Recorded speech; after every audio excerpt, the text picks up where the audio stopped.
Today we'll be learning some more ways in which the periodic table can be used to predict things about the elements. Vertical columns are often called families because, like families, their members tend to have similar properties and characteristics. Find the column or family labeled 1A, where Na or sodium is found. Find the column 7A, where Cl or chlorine is found. Elements in 1A tend to react with elements in 7A to form salt, with one important exception. Hydrogen reacts with the elements in 7A to form an acid.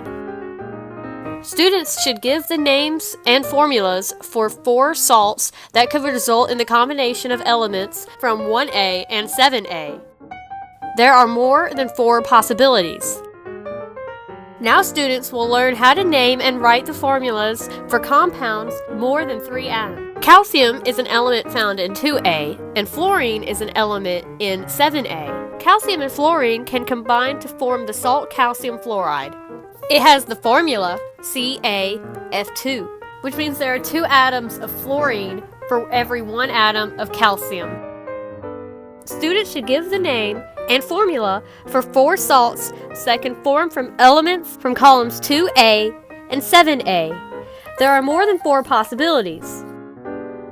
Find column 8A. You will almost never see compounds made of these elements because they tend to be unreactive. Column 1A and 7A are very reactive. Columns 2A and 6A are reactive, but not as much as 1A and 7A.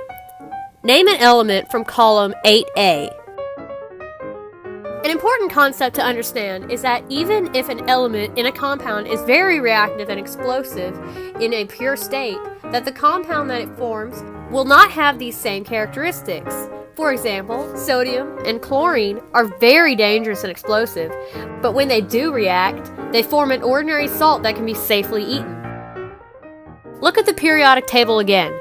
Notice each of these elements have 2 numbers. First number is the number of positively charged particles, protons, in an atom, also known as the atomic number. The second number is an average of the total amount of protons and neutrons, or neutral particles, in an atom, also known as the atomic weight. The more protons and neutrons in an atom, the more the element will weigh.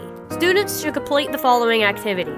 Look at the second number and predict which element will be heavier, iron or gold, lead or actinium, aluminum or tin, sodium or potassium, and finally, hydrogen or helium.